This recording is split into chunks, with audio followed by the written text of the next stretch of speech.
Taiko beržo ošimu. Parašyk vidurnakčiu tyliuoju, parašyk dienos užmiršimu. Parašyk upe ir balto ežeru, vieškeliu užbėgančiu kažkur.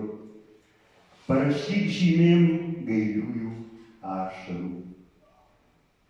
Vietoje kablelių ir taškų.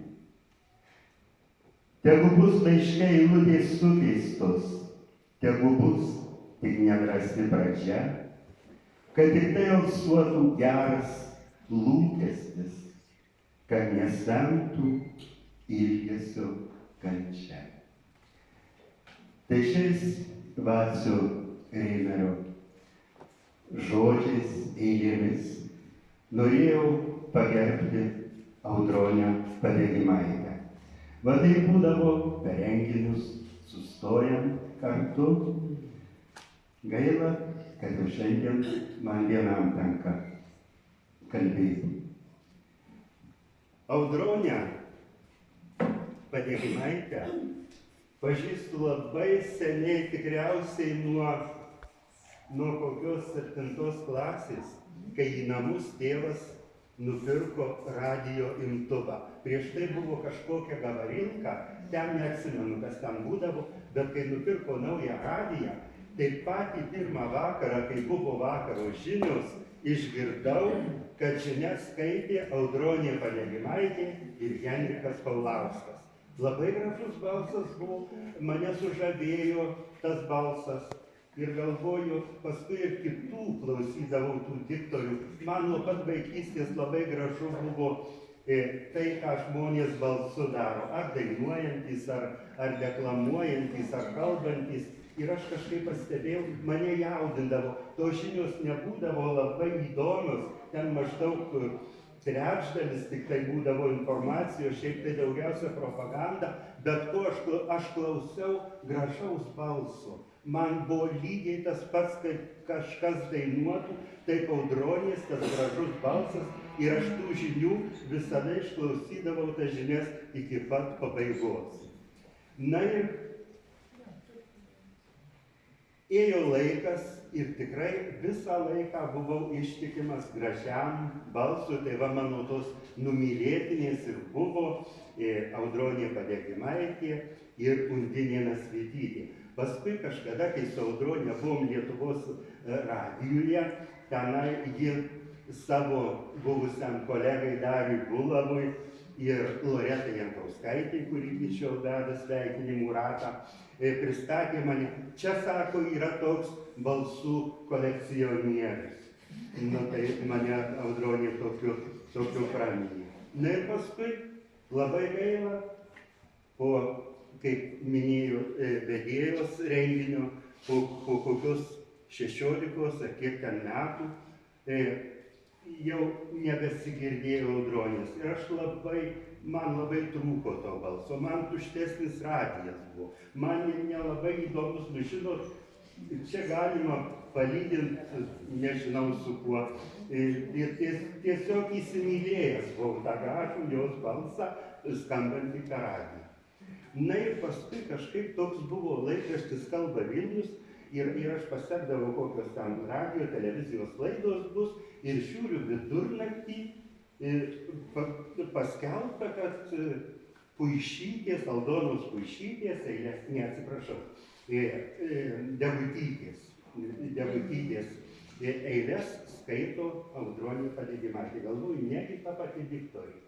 Nu ir taip, ir paskui jau buvau ir užmigęs, ir vidurnakčio čia 12, tai nusistatęs laikrodį buvau ir vis tiek išklausiau tų eilėraščių ir man buvo toks labai didelis pasitenkinimas, kad va išgirdau vėl tą gražų balsą, metai ėjo ir kai jau dirbau Druskininkuose, atgimimo mokykloje, užėjau vieną dieną į raštinę ir pamačiau ant stalo prašymus. Kažkas prašo priimti į darbą ir būtent dirbti skaitovų būrelio vadovė. Ir parašyta pačio Audronė Padegimaitė. Ir paskui tą pačią dieną į mokytojų kambarį ateina Audronė. Aš buvau matęs kalbą Vilnių jos nuotrauką ir buvau jau tikras, kad čia jie atėjo ir priėjau prie jos ir žinau, nei šį, nei tą. Tiek nenukalbėjau, taip prastai pasirodžiau, kažką vapėjau taip lygiai, kad aš jūs, o tai sakau, čia jūs gal ta pati Viktorija, kur skaitėt kada parašė. Ir jaučiu, kad kvailai šneku, šitokia garsi moteris. Nu taip sako, ta kažkada dirbau radijo diktore, taip, tai sakau, gal sakau, ir čia Druskininkuose dabar jau jūs tai čia, nes jis pasakė, kad atvykau į Druskininkus, tai gal ir čia sakau, jūs jau tą savo gražų balsą parodysit, gal kokių renginių bus, paskaitysit, vesit renginius viską. Tai sako, jeigu jūs man padėsite. Aš galvoju, jeigu padėsiu, tada jau aš įsidrąsinau. Nuo tada viskas prasidėjo ir daug metų, net nežinau kiek, aš su skaičiais nelabai bendrauju, daugiau bendrauju jau su raidėm, su tekstais. Ir ačiū Audronei, kad ji išmokė mane mylėti poeziją. Iki to laiko galvojau, kad tik romanai ten, žinot, kokie įdomus gali būti apysakos, kriminalinės ten istorijos, o nelabai supratau eilėraščius. Ir ji tikrai įsteigė man, kad eilėraštis tai yra nepaprastai gražu, kad čia yra išmintis, čia yra grožis. Nu, ir kažkaip, kai man įteigė, aš irgi pamėgau ir paskui teko labai daug su Audrone skaityti tų eilių įvairių autorių, ir Marcinkevičiaus, ir Putino, ir Degutytės, ir Vaičiūnaitės, ir Rilkės, ir taip toliau, įvairiose vietose mūsų skaitydavom. Na ir žinot, kai tokia profesionaliai pradžioj dar aš vis laukdavau, nu ir taip skaitau, ir nepaprastai skaitau, ir laukiu, kada jau Audronė man ką nors pasakys, pamokys, kaip reikia skaityti, nes aš neturėjau tos patirties, renginius būdavo. Tekdavo kartais mes dainuotai, nu labai seniai tekdavo, bet va skaitytai niekada, absoliučiai, jokios pastabos, nežinau kodėl, niekas nepasakė, vienintelis kartas sako, Jonai, kodėl jūs ten sakote? Taigi ten, trumpai, kamgi čia taip ilgai, taigi lengviau gyvent bus, kaip mes čia taip trumpai ir pasakysim. Tai va, išsipildė mano svajonė, tą balsą dažnai aš, žinot, net užsižiopsodavau kartais. Man tas iki pat paskutinių bendravimo dienų man tas balsas būdavo labai gražus ir būdavo stovim. Audronė deklamuoja, aš užsižiopsojęs, nežiūriu savo teksto, bet klausau jos balso kaip gražiai, lyg tai sugerto rėdamas. Man malonu būdavo, teikdavo, kaip graži daina, taip gražus.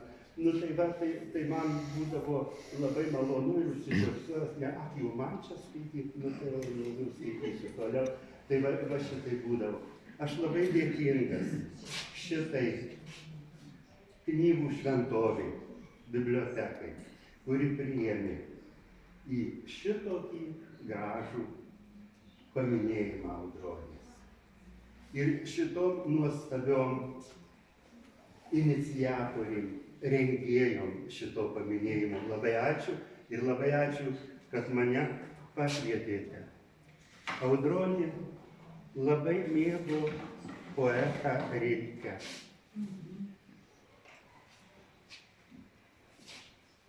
Taip tyliai vakaras pakeičia apdarą.